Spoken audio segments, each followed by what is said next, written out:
Hello everyone, a very warm welcome to this week's episode of the Sky Sports F1 podcast. I hope you are well. To help me make sense of an eventful Mexico City Grand Prix, I'm joined by our very own Sky Sports News, Craig Slater. I'm also joined by Formula One content creator Tommo. Hello to both of you. Craig, first time on the podcast. Welcome. How are you? Hope you're well. I'm delighted to be here. Obviously, bit of a late substitute or call up to the squad. Very old-fashioned tech I've got, which I hope is working all right, of cables and all the rest of it. But yeah, hoping to do well and get on that lucrative podcast circuit if I can. You're most welcome. You're most welcome. Tommy, you're nodding your head. Well, in this situation, it's funny because I've been on a few times now. So actually, I'm the experienced one, Craig. Yeah. It's youth and inexperience. It's nice to be sort of not the old hand at something for a change. That's good. Yeah, it's a good blend. It's a good blend. It's a good mix. Tommo, how's your weekend? Enjoying Mexico? Yeah, you know what? For a Grand Prix that I remember last season was a bit of a stinker. Actually, you know what? By the standards, we actually got a sprint race again, really, didn't we? It was almost like 3 in a row with that split down the middle. So yeah, 2 races for 3 weekends in a row, 6 races in the last 3 weekends. So I don't know, maybe it was just literally like bang in the middle, wasn't it? We got 2 races, which may have spoiled some stories, but maybe create some others. Yeah, definitely. I think. For sometimes a slightly uneventful, I mean, you alluded to it there, slightly uneventful Grand Prix, I thought it did deliver this weekend. Craig, you were tell us a little bit about how you kind of split your time, because obviously you're at some races and you're from the studio for other races. So you were from the studio this week. Tell us how you decide which ones to go to across the season, and what's the difference in your role between the two? Yeah, I mean, there's several factors at play, not least, is there the opportunity to have airtime on Sky Sports News? Might be a little bit around it. Time of day is a factor as well. I've been, as I suppose Tommo has as well, it's late nights, isn't it, when you're covering these events in the Americas. So I try to spread myself over the course of the year. There's obviously more opportunity to get on air when the football isn't on, so that's a consideration too. Obviously, we've had the championship finish a little bit early as well. So, that's been something lacking a bit. But I have to say, I think the races have been good since that's concluded. It was another decent, I thought, weekend in Mexico. Maybe we were robbed a little bit because of the red flag of what might have been a more interesting ending to the Grand Prix. But some signs, I think, that the field are coalescing somewhat and maybe beginning to get a bit closer to Max, if not to put him under significant pressure. Obviously, he had more of that in Austin than he did in Mexico, and maybe as we'll touch on later, hopefully he gets even more of the same in Brazil again. I'm going to guess, Craig, for you, the biggest nightmare is 2 drivers disqualified after a Grand Prix that starts on Austin time. Would that be fair? Well, yes. As they're all heading away from the circuit, when they're actually at the race to enjoy their cocktails and the Mexico City nightlife or whatever, or as it was in the case of Austin, downtown music and all the rest of it going on there. There was a bit of hanging around. I think we all knew it was going to be a disqualification in Texas as soon as the floors were declared illegal. So in a way, you could write for it and just wait and click the button when that outcome came. But we've had a discussion about all of that. Can the FIA expedite matters? Do they need to be more comprehensive with some of these checks, given the sample they had and the numbers which are non-compliant? So I suppose that's an ongoing discussion. But I guess that they will have to, I think about that, because I haven't heard a significant voice within F1 suggest, certainly over the Mexico weekend, that no, it was fine just to check 4 cars, even if 2 of them were non-compliant. I think that is going to have to be looked at, no question. Especially if we encounter a similar situation at a future race. Let's talk then about the weekend in Mexico City Grand Prix. I feel almost a little bit bad going in on Perez here, because I think that certainly in his post-race reaction, he's been very sort of vocal in saying, look, I had to go for it. I had to make that move down into turn one. It didn't work out. Eventually, he finished the first lap, but was out after that. Tommo, I mean, when you were watching that at home, you saw that happen. It was obviously Mexico, his home Grand Prix. It was frankly just really, really hard to watch, wasn't it? And obviously he was very emotional afterwards. Yeah, I mean, he tried to pull the move that Max pulled.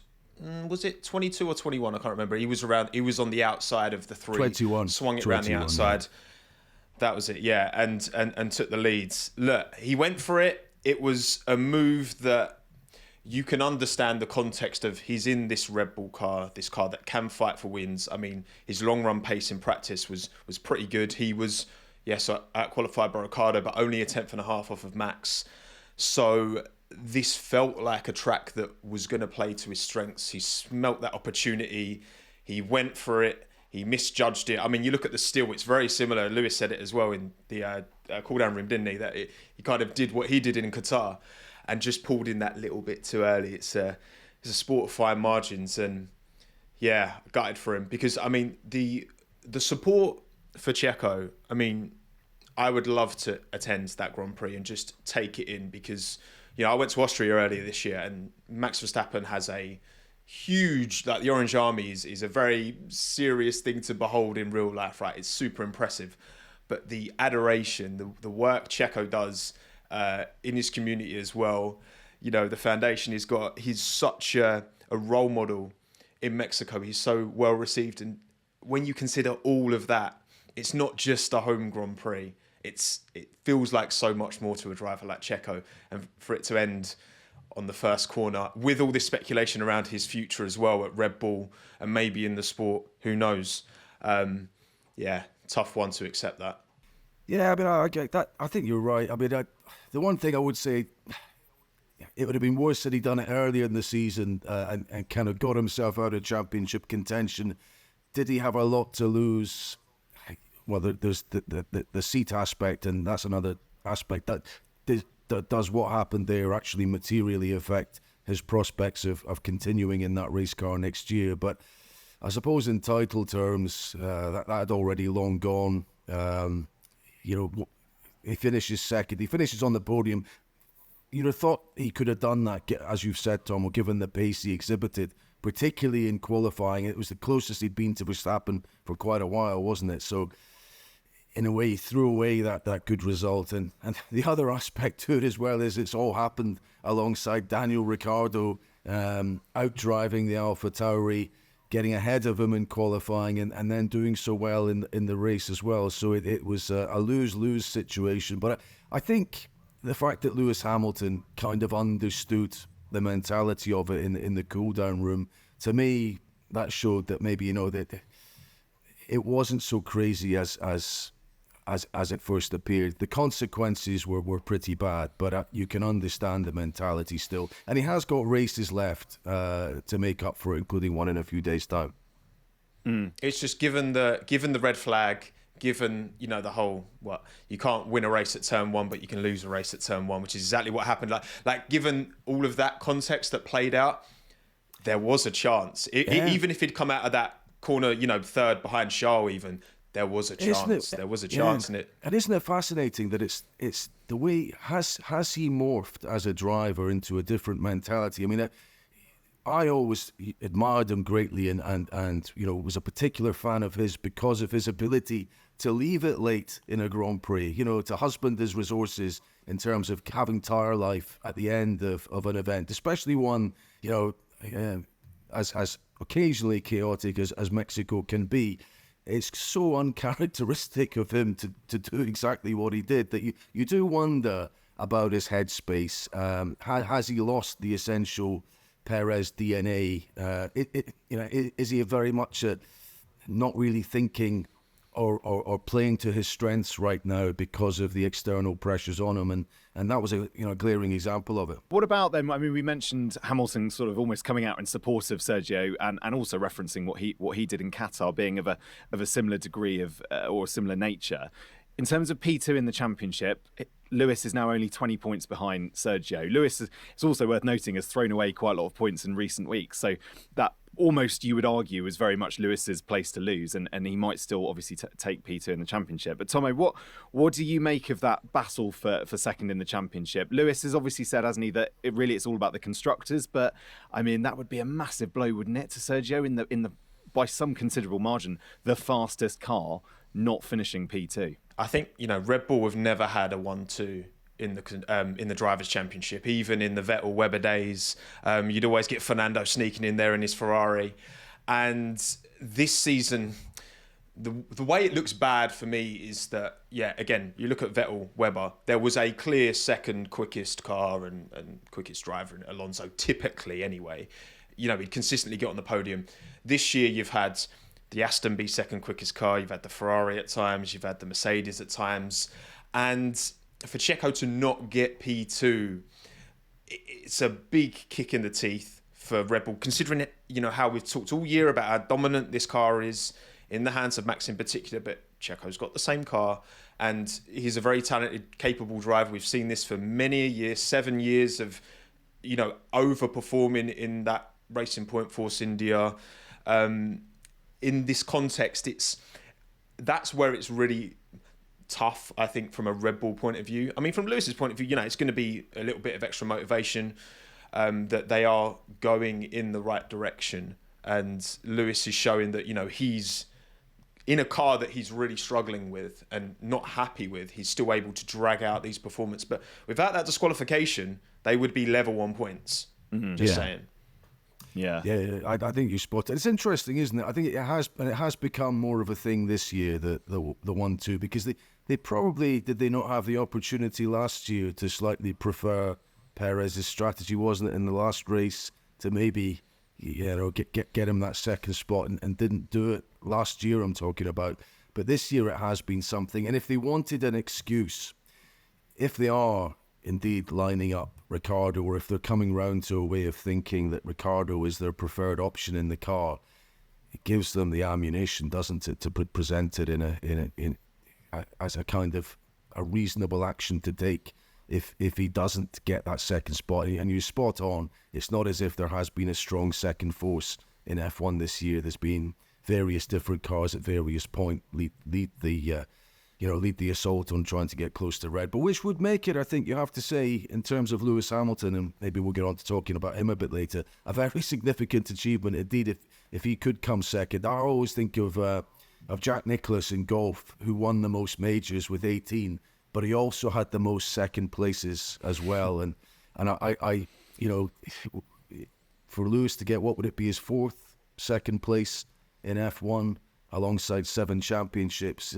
I know it's not something he'd particularly care about, but I think it would speak volumes, again, a little bit about just how good he is. And also I think how he's improved this year too. I wonder how much the teams actually care about these things, because points are, we've decided to give 25 points to winners, 18 to second, 15, blah, blah, blah. In IndyCar, they give points to everyone.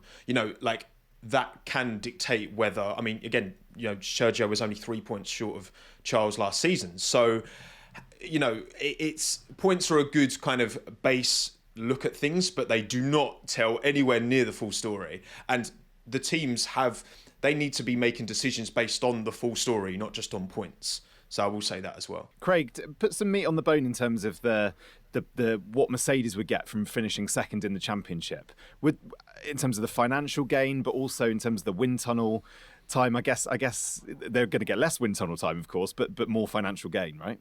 Yeah, I mean, well, that's right. A little bit more money. What are we talking about? And actually, I think, Tommo, you've done more of an in-depth expose of this recently in terms of what the teams get. But I don't think it means much really to an organisation like Mercedes, bedecked with sponsors and all the rest of it, and who will make the cost cap anyway, and will be struggling to get down to that kind of level of expenditure, whatever they bring in as income.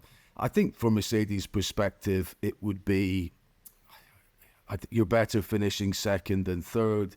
it gives the factory a little bit of a base point if you've only got the one team ahead of them as well. So I don't think it's necessarily ultra significant in that regard, but it's every place down you fall. I mean, you could probably compare it more to if you're a team like Aston Martin at the moment, dropping places towards the end of the season. That's not somewhere you want to be. You kind of want to be ending on the front foot rather than the back foot if you're going to have the team energized and morale at a level where everyone is mobilized to have a strong winter and head into the new season. And it's easy to dismiss that stuff, Craig, but like what you're saying, all of those points, this is a sport of fine margins, and a little bit more momentum, a little bit more team morale, that can make the difference in a pit stop, that can make the difference over a race distance. It's fractions of a percentage. We're talking about, you see a 10-second win, or 12 seconds, I think Max was clear in the end, of Lewis.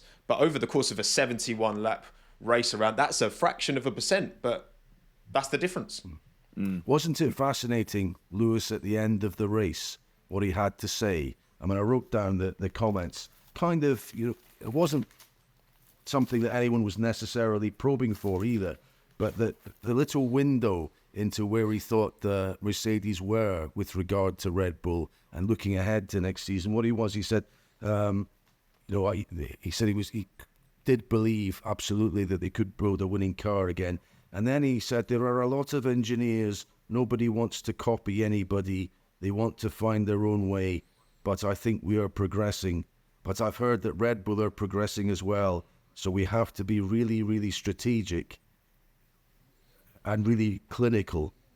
I think next season is already being contested in a way that certainly in Lewis Hamilton's head, it seems to me, his mind is full of where next year's car is and to what extent some of the upgrades which will have relevance being brought towards the end of this season already have on next year's battle. And also, he's obviously clearly worried about how early Red Bull started developing next year's car and has a handle on that again. So I think we're all, in these kind of end-of-season races, you do get this idea of the teams beginning to marshal their ideas about next year and who necessarily might be where, which I think, yes, from a morale perspective, get some results in now, but you can see Lewis Hamilton very much turning his mind to 2024. He also said after the race, honestly, it's not going to make a big difference to my life whether I come second or third, which I think kind of speaks to your point, Craig, about, actually, for someone like Lewis Hamilton, who's won 7 world championships, it's not really about that, but it is about next year. Lewis spent a lot of 2022 wrestling with the Mercedes, taking on the burden of development. But had he been outscored for a second successive season by George Russell, there would have been a different public narrative. And you can say, yes, this has been another year of rebuilding for Mercedes, so where they finish doesn't necessarily matter, or how many points Lewis scores vis-a-vis George doesn't necessarily matter either. But the public narrative would have had an impact. Instead of that, he's amassed a huge gulf in points between himself and George, and is now ahead in terms of head-to-head qualifying as well, which we all know is one of George Russell's strong points. So I think some of these things do matter. You look at Mercedes' trajectory over the last, almost 2 seasons now, and considering where they were last year and how well George was performing relative to Lewis, and who knows, the full context behind that. At the end of the day, it's very simple. Lewis is in the car because he wants an 8th world title. Mercedes feel like they owe it to give Lewis the opportunity above all else.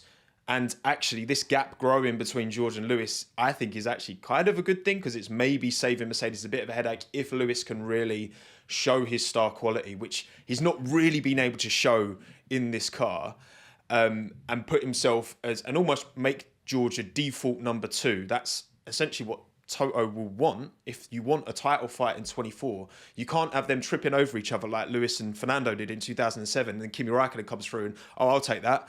That's not what you... So I think the pieces are in place. Allison's back in the team as well, working on the car, and we know him and Newey are the two... They're the Messi and Ronaldo of this debate, surely, right, in terms of car development. So Look, I think it's going in the right direction, but that's why Lewis is motivated by an 8th world title. Everything else is just noise. He's more decorated than anyone. I think he's going to be less sensitive to all the noise and speculation than anyone else on the grid, in my opinion, because that's the reason he's here. That's the same reason Fernando Alonso's here, but I'm sure we'll get onto him in a bit. It's quite a significant movement, that bringing Allison back, wasn't it? Especially when you've promoted someone to a theoretically higher role, and then but realizing he's more effective in that one. I don't know Mike Elliott's future, but that we have to consider. There's been the rearrangement at Mercedes over the last 2 years. Not saying Lewis was negative in any way in 2022, but there was a kind of sobriety and restraint about the way he would speak. And I sense now he's much more on the front foot again. I think he feels, yes, the building blocks and the right people are in place in terms of where the car development's going. That little quote I made there was that in reference to Mike Elliott or the engineers who want to go a different way from the kind of Red Bull path that Mercedes have now adopted. But you just get the sense, Lewis feels that at least the right personnel are in the right spots, as you've kind of outlined with Allison in the lead. It's just, can they set the targets and parameters right now? And our Red Bull just a little bit too far ahead. Is Newey beatable on aero over this winter? That's a big question. And again, like, you look at McLaren, how quickly they turned that around. Seidel and Key out the door. Stella's in as team principal, who'd never done that job before, but a man steeped in experience both at Ferrari and then at McLaren. And they've turned it around completely. So a lot can be done with the right difficult decisions at the right time. You don't get the chance to make these points out with a podcast. I don't get on my day-to-day reporting, but I can vent a bit Go on on, this. Craig. Go on. Do it. One of the things Andrea Stella said recently, he was talking about that Ferrari Belle Epoque of Rory Byrne and Ross Brawn and Jean Todt. And what he said, very interesting point he made. He said all of those guys could have been promoted into bigger jobs. And some of them were. I guess Ross Brawn went and ran his own team. But they kept them in station because they were the best at what they did. Individually. Now, I kind of looked at Mercedes in recent years, and you see Andy Cowell leave to go to something else. You see Allison take on a different role and get involved in building boats for Jim Ratcliffe or whatever. You see James Vowles leaving as head of strategy to go to Williams, and you think, are they promoting too many people out of these vital roles, which any top team kind of needs to keep them in? And I think Stella's got a good handle on that. He does not want to hemorrhage his best staff at McLaren, wants to add to it. You could easily promote people into jobs for good work, but then have you got as good a replacement to come and take their place? I wonder if Mercedes have had to wrestle with that over the last couple of years. Very interesting point. Yeah, how do you retain talent within a Formula One team if their eyes are constantly being turned elsewhere? I guess big question. Just back onto the Perez and the pressure mounting on Sergio Perez. We've spoken obviously about the pressure coming from Lewis Hamilton and from Mercedes in terms of the championship. The other point of pressure, which, Craig, you mentioned earlier, is Daniel Ricciardo. And it was a brilliant weekend for Daniel Ricciardo in Mexico. To quote Horner, he looked like the Daniel of old this weekend. Tommo, what did you see in Daniel's performance this weekend that makes you think that maybe he's back, or that he might become a factor in the future of Sergio Perez? I saw a comfort in Ricciardo's driving that we only saw in moments. We did see in moments at McLaren. Ricciardo last season in Mexico, very, very good drive in that McLaren. Australia, obviously Monza when he got the win. There were examples dotted around, similarly to Perez, actually. Certain tracks would, Checo can get close to Max, and certain tracks Ricciardo could get close, if not beat Norris. It's that level of consistency Ricciardo was never able to achieve at McLaren because he was always having to, consciously think about his driving to drive this weird McLaren. You know, Carlos has talked about it being a bit weird. Lando's talked about it doesn't fit the style that he wants to drive.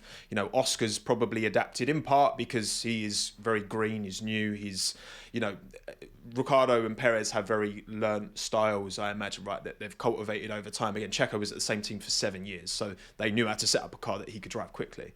And yeah, look, it's one race. It's a shame with the injury that we've not got to see a bit more of Daniel, because is there enough of a sample here for Red Bull to make a well-informed decision that they're not just going to, if they were to replace Checo with Daniel, that they're not just going to do a like-for-like change. What do they want? They don't want someone to challenge Max, but they don't want someone to be so far off Max that they can't support him and the team in a title fight. There is that sweet spot, maybe 2, maybe 3 tenths behind in qualifying pace. If that can play out across what Valtteri did relative to Lewis. Valtteri never missed a Q3 in 5 years at Mercedes. He outqualified Lewis about 30% of the time, which is significant. But he was never challenging Lewis for a title. He was the perfect number 2. And that's a very hard thing to come across. And Red Bull have to assume that the rest are going to be closer next season. They have to assume that. It might not happen, but they have to assume that. And, well, if everyone else is closing up more, if Checo doesn't start improving, well, he's already qualifying, down the field. If everyone else gets quicker, surely he's only going to go more backwards if everyone else gets quicker relative to Red Bull. It wasn't that it was obviously the race wasn't great for Checo. It wasn't that it was the fact that Daniel did so well in qualifying. He out-qualified Sergio in Q1, Q2 and Q3. Daniel did. Yeah, I think you're spot on there. I think Red Bull are, most observers would be cognizant that was a benign track for Daniel Ricciardo at the weekend. So you don't want to get too carried away and say it was a kind of knockout blow for him in what was a kind of, I don't know. And bear in mind, Yuki was flying as well. Yeah. It wasn't a runoff for the seat. Yeah, I mean it's an interesting one, isn't it? The second in the championship after, by his own standards, not a great year. A lot has been made of the fact that Christian Horner used the word intention, wasn't it? It is our intention to keep Checo or to fulfill the agreement they have with them, which I think Mrs. Thatcher used. She said it was her intention to put her name forward for the second ballot, and then she resigned the day later, kind of thing, back in 1990. So it's that was a carefully chosen phrase. Listen, he brings money to the team. He is experienced. They seem to genuinely operate without too much friction now. You can list a lot of things why it's a partnership that makes sense. The Mexico Grand Prix, for all the chief executive of that was talking about, no, we will carry on and be a success without Checo Perez. I think there's an appreciation that having him as a substantial Mexican driver adds to the overall show. Now, whether that influences Red Bull's decision or not, who knows? They sell a lot of cans of that drink in Mexico as well, and I'm sure that doesn't do any harm either. Why rock the boat when you don't necessarily have to? I think the other aspect to this is, I think there was a plan for Ricciardo to play a significant role in AlphaTauri's slight morphing into something more akin to the Red Bull Works team next year. I think in their mind's eye, they like the idea of the more experienced driver like Ricciardo leading that project at least next year. So do they really want to upset that aspect of it to put him in the car alongside Max next year? I mean, it probably still, I think the door is ajar. I think that's without question. On balance, does it need to get worse for Checo before the end of the season? I don't know what you think is a kind of par, over these remaining 3 races for him to do to keep the seat. If he can get within a couple of tenths of Max or 2 or 3 tenths of Max, as he did in Mexico, is that enough?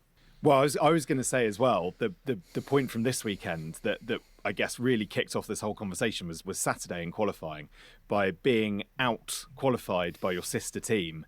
And I know it wasn't by very much, but still on paper, Tommo, I think I saw your tweet about it. Like, when you just write it down in factual terms, being outqualified by Daniel Ricciardo and you're in the fastest car on the grid, it can't be acceptable. Yeah, Tommo, what do you think would be a good final 3 races for Sergio for this year? Podiums. Not even asking him to finish second. I mean, Checo's finished second 4 times this year. Lando's finished second 5 times this year. It's... that has to be the minimum ask. No one's asking Checo to beat Max, because that is clearly, in the same car, an incredibly difficult challenge. Pierre Gasly couldn't pass the challenge. Alex Albon couldn't. Checo has given a lot of service to this team. This will be his 3rd season. It's mad how time flies. I can't believe this will be the end of his 3rd season at that team.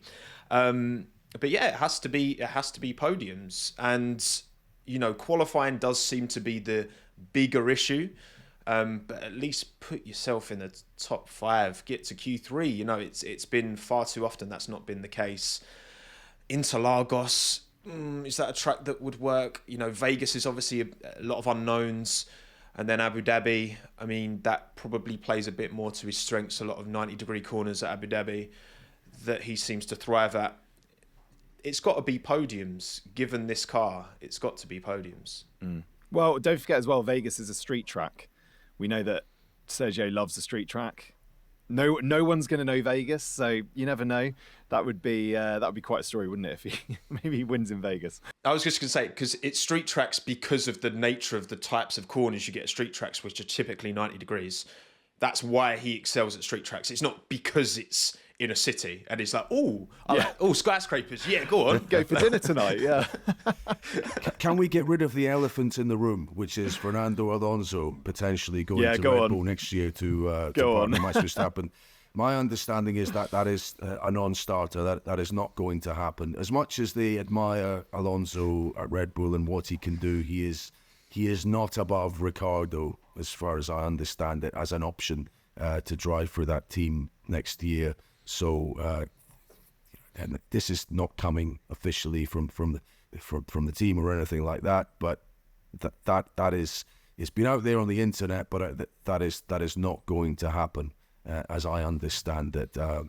From what I can gather, some senior, well-placed people have told me that maybe Alonso's management have been doing their due diligence again and have been assessing, are there any other potentially better options for him next year, and perhaps that has been inflated into he's going to take Perez's seat rather than Ricciardo is, but I have it on pretty good authority. There's no chance of that. Lads, Twitter was an absolute it was so good yesterday. It was so, you had Red Bull Spain tweeting one of them, a little silence emoji. You had, I think it's Elton Grito, who do the Real Madrid's meltdowns often. That was they were covering it. It was I mean, it's Fernando Alonso. Come on, I mean, he knew when he left Alpine and the little stories he was giving and all that, playing into that. It was it would be very Fernando to play that card. And to be fair, I mean, for him, a second seat Red Bull is a better opportunity compared to Aston Martin, how they're looking right now. So, I mean, it's probably almost certainly nonsense, but it's good fun. Yeah, I believe the opportunity, I mean, I don't think it is an opportunity. That the other question, though, is, is he going to retire, Alonso? Is he so pessimistic about Aston next year that he might not carry on? And as far as I understand it, the appetite for Aston Martin to continue with Alonso is still pretty strong too. Nor do I understand it that there's any prospect of Lawrence Stroll selling up and quitting there either, which has been a popular line of online exploration. So I think most likely he will continue with Aston Martin next year. I think that looks like, as far as I can ascertain at this point, what's going to go on there. I guess the important point on that as well is Lance Stroll. If they were to lose Fernando Alonso, they'd be left obviously with Lance Stroll and another driver. But Lance has not been pulling his weight, certainly compared to with what Fernando has done this year. Tommo, when you heard these stories of the selling up of the team, Did that? I guess the reason why there might be some truth in it, or why we might perceive there to be some truth in it, is because Lance is not performing in the way that Fernando is at the moment. Yeah, I mean, people got carried away. They saw someone selling off some shares, and it was GBX, not GBP. So actually, people thought it was 25 million. It was actually 2.5 million. Like classic kind of people just get a narrative and then run with it. Look, he's just he spent all this money on this brand new massive facility in Silverstone. They've just joined WEC. Well, they're joining WEC for 2015 as well. Lawrence Stroll doesn't just, he bought the team Racing. Well, he bought Force India and rebranded as Racing Point. Then he became a majority shareholder in Aston Martin Lagonda, which he's now using as a marketing arm.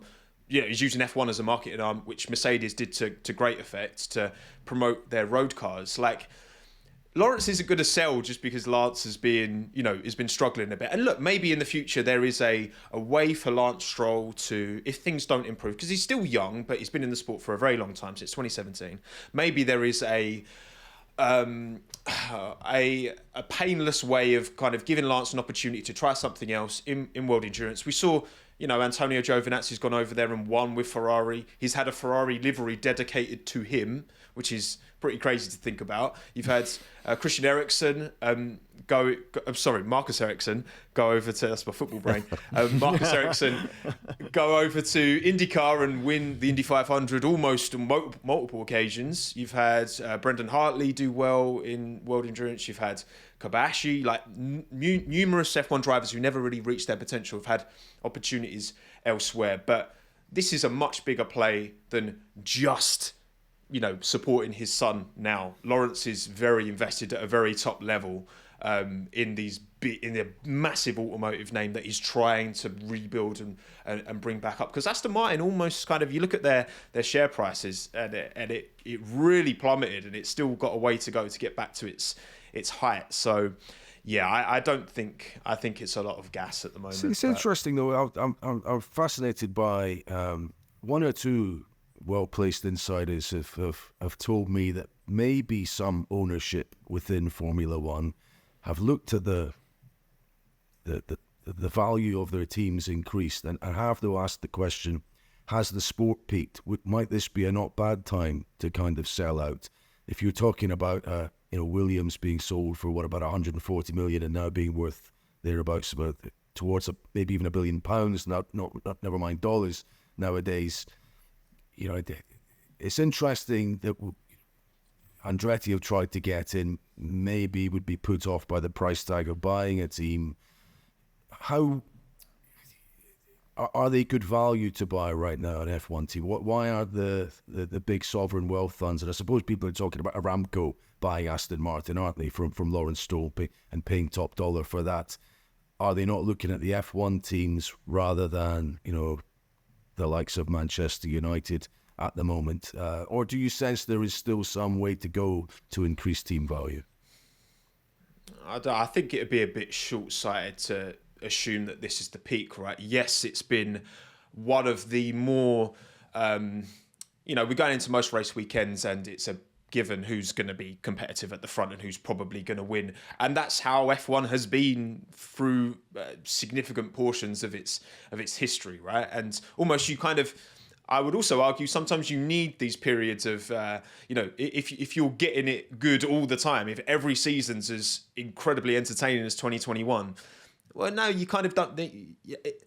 In the same reason that if everyone's competitive, if all 10 cars can win all the time, what happens to... There's no giant killing stories. There's no Kevin Magnussen getting pole in Brazil. There's no Pierre Gasly winning in an AlphaTauri or Sebastian Vettel winning in a Toro Rosso around Monza. So I think the value of the asset, it depends on the eyeballs and the interest. I mean, there's a lot of industries. I know esports had a huge...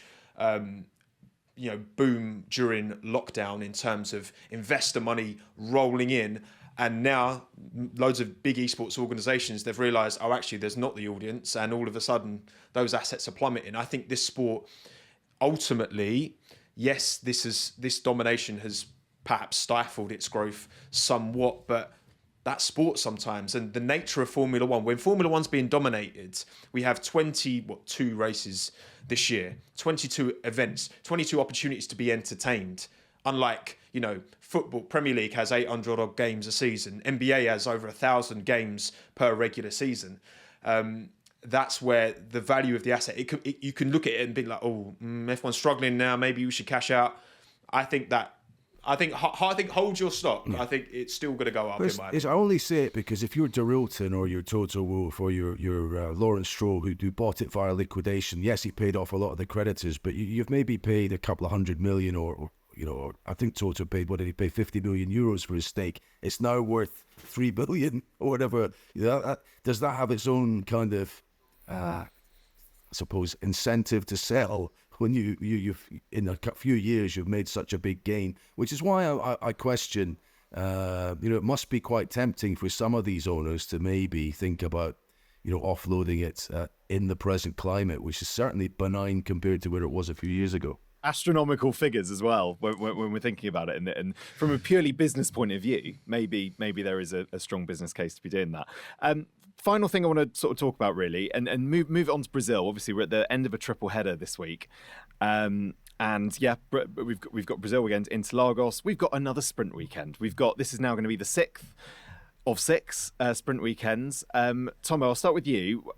As we reach the end of the season, sprint format, yay or nay? What would be your assessment? What would you give it out of 10 across the season? So the way I sit on this, if it was my ideal world, I'm only thinking of me and my enjoyment and what I want, it would be a nay. But that money talks, the situation, right? The tracks want these sprint races. You're getting more people watching on TV on a Friday. You're getting more bang for your buck when you go to a race because you're getting competitive running on Friday, Saturday, Sunday. For me, I've just come to they're not going anywhere. They are going to stay. The productive conversation for me is how do we make the best of it? And the format for me is nowhere near distinct enough to make a difference. Yeah, I don't know about you boys, but like I get to a Sunday and like, who's on pole? And I'm like, it's just like the two qualifying sessions have just kind of blended in my head. And then, so I think that needs to be different. They need to make the event feel more distinct. Because fundamentally, I don't have an issue with it. I think it just needs to feel more special, more different. I also don't want to overly react, making changes to the rules based on a season where we do have a really dominant, car in Max Verstappen, driver in Max Verstappen at the front. Like, I don't want, in the same with the skid blocks, with the disqualifications, for example, there's a degree of like, is it wrong to overreact? Because we haven't had anyone disqualified for skid block infringements since like the 90s, I think. So it's, it's not something that's happened for years and years and years. Are we overreacting because it's, are the sprints boring in quotation marks? Because the season as a whole has been quite boring in quotation marks, or is it because there's a fundamental issue with the sprint? Maybe we shouldn't expect the sprint to be this transformational entity. Is it better than a practice session? In my view, yeah, probably. I accept it does. Does it take away a little bit from Sunday? Yeah, maybe. The fact of the matter is, it is going to be looked at. We will get 6 sprints again next year. I think we'll find out in a couple of weeks' time where they're going to be. But there will be some formal discussions about how to maybe look at potential changes to the format. But I think the Formula One and the teams recognise exactly what you said, that you've got to be careful with any change you do make to make it better, not worse. To my mind, though, a lot has been talked about this potential separate championship for the sprint. Even having a reverse grid sprint race, and it being as part of a separate championship without points being awarded to the main title fight. I don't see how you would buy into that. I find that quite difficult to kind of get on board with. Anything which is secondary, I think, is immediately downgraded. So, why would you bother with that? So, I don't know. I personally, I'd like you. I'd like to see could you move it to a Friday? But the problem there is that I think the technical working group didn't think you could come straight in and go into a sprint qualifying without having some rudimentary, to have a practice session to set up your car. But ideally you'd start with the sprint. Maybe you have a practice, then sprint qualifying, then on Saturday a sprint race, then qualifying for the main event, and then away you go on Sunday with the grid. I totally agree with you.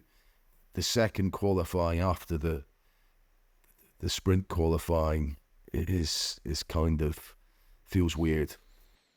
That's my first one. I think change that to one shot. Just give it a go. I know we tried it back in the mid 2000s, I think, and it wasn't great. But the amount of cameras we have, the graphics, the way you can build up each driver, send them out in, I guess, I don't know, reverse championship order. So you've got that crescendo. Yes, you can argue, it's unfair because of track evolution. But you know what? Normal qualifying is unfair sometimes. We saw everyone holding each other up. You wouldn't get any traffic. It would solve a lot of problems. It would also create other problems, but no system's going to be perfect. And it will feel different. Make something that feels different. For me, that's the first thing. Give it a go. And Fernando Alonso suggested it as well. So I know I'm not crazy because he knows what he's talking about. It was good enough for Fernando. It's good enough for anyone.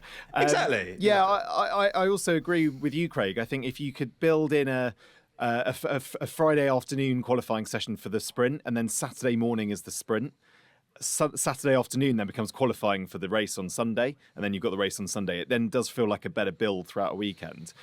Craig, I know you mentioned there's going to be discussion on which racetracks to do next year. Do you think perhaps some of the issue with the sprint this year has been the fact that some of the racetracks haven't suited a sprint? I'm thinking maybe Belgium, or certain tracks just haven't quite worked, have they, in terms of getting exciting racing? There was this anxiety, first of all, to put them towards the end of a season in case the championship would be won on a Saturday. And obviously we had that, didn't we, this year, being won after a sprint. And actually having the extra points from the sprint delayed the championship being clinched by a weekend. So maybe that's not such a bad thing. I mean, I don't know if it's not so much, I don't think it's as subtle a problem as marrying the sprint with the circuit. I think it's just, does it get in the way of the other stuff, or does it cloud the sort of the focus from what you should be focusing on in a Grand Prix weekend? But equally, to my mind, I don't see it as a massive problem. I wonder whether I will get used to it ultimately, and even if they do keep qualifying on a Friday and it's the same format, and I think that's spot on. Yeah, change it to one lap for sprint qualify or something like that. Let's, so it's different, because that does interfere with the thinking on a Grand Prix weekend. But I kind of still come back to the idea that it's, and I think the American owners of the sport probably looked at F1 when they came and said, well, you've got 3 of your 5 television products are non-competitive practice. Do we want to cut those products, or do we want to make them into something which is consumable? I know that sounds awful and terribly commercial, but that's what they're paid to do, to make the sport a commercial success. And it needs to be a commercial success if it's to enjoy the many great partners and profile which keeps it healthy. So, you've got to bear those commercial concerns in mind. And it probably seemed ridiculous to them that such a lot of the action had no competitive element. I mean, in the wrong circumstances, a sprint can be just a spoiler, and just you've made the race 30% longer and just put a red flag and then restarted it the next day. In other instances, Austria, it rained. I was there. I was sat up at turn 3 where, obviously after Checo squeezed Max, then Max returned the favour into turn 3 and squeezed him super wide. It was great. That was a great sprint race. I didn't mind getting a bit wet. It was brilliant. But, and I think that context makes a big difference, right? And I think, again, for me, it's just making it feel more distinct and special. Almost, we can try and compare to other sports, but F1 is so different to the likes. Football, you can have cup competitions, right? But also, again, you don't need you literally just need 11 human beings to turn up and they can represent the team. That's pretty much it. That's pretty much all you need. Like, F1 is, it's around the world, it's global, it's at these specific, like, to make the most, to squeeze all the entertainment we can out of that product. I think it's a smart move because that's what's going to keep people watching. But I just hope that decisions around which tracks we go to for sprints is a sporting decision and not a commercial one. I imagine it's probably the latter, though. I mean, you could cut the practice sessions out. I mean, you could cut the sprint out and just and have the consequence of more events around the world. We have less track sessions, or fewer track sessions, and maybe that is the better way to go. On that bombshell, we will leave. We should have talked about Lando Norris. I mean, what a great performance he did. Another time maybe. Yeah. Another time. Driver of the day, incredible drive from Lando. And I mean, exciting, isn't it, to see what else he can do throughout the season? Maybe that win isn't so far away. The one, can I just? Yeah. I mean, to Tommo, we began and spent a lot of time talking about the second Red Bull seat, and and Norris drives so well again, and Alex Albon let slip the other day that there's an open invitation for him going there. How attractive is that seat, do you think, to anyone? Really, I mean, you listed the number of people that failed in it or struggled in it. It doesn't seem a happy place to be. Look, I think that Lando's form right now is incredible. He's very well, he's driving the skin off that McLaren for sure. I see Lando as more, if Max really does retire in 2028 when his contract comes to an end, I see him more as a Max replacement, not a Max, alongside Max, because if he can deliver these levels of performances in a Red Bull, then that just creates a Rosberg-Hamilton problem for Red Bull Racing. They having a clear number two. If you want to win championships, multiple ones be that, you want your Mark Webber, you want your Rubens Barrichello, you want that driver who will be there but not be there too much and not knock on the door too much commercially. That's why Red Bull are in the sport, right? And Lando would be a massive coup for Red Bull, but I don't see that getting green lit. Unless Red Bull really are worried about losing Max Verstappen. I think that's the only way that materialises. I was reading Plutarch's Lives of Caesar the other day, and there's the anecdote when Caesar is on campaign in Spain. Of course he was. With several of his senior senators, generals around him. And they come to this small village, and the local chief comes out wearing a kind of cloth smock with a rudimentary kind of crown on or whatever, carrying a wooden staff. And Caesar's acolytes sort of turn to Caesar and laugh at him and say, this guy thinks he can kind of come and negotiate with us. Caesar turns round to them and says, I'd rather be the chief here than the second man in Rome.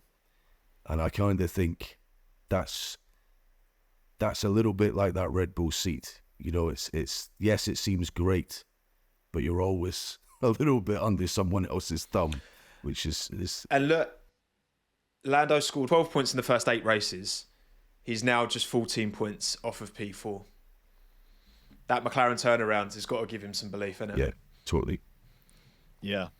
As how often do you think about the Roman Empire, Craig? Have you heard about this trend? Well, clearly, maybe more than. If you invite me on again, I'll have another anecdote from Plutarch's Lives. I promise. Very good. But maybe available I won't get invited again. That's the result. Welcome back anytime. Craig, thank you very much for your time. Appreciate it. Tommo, thank you as well. We're going to be back next Tuesday to look back at the Brazilian Grand Prix. I hope you can join us then. Bye for now.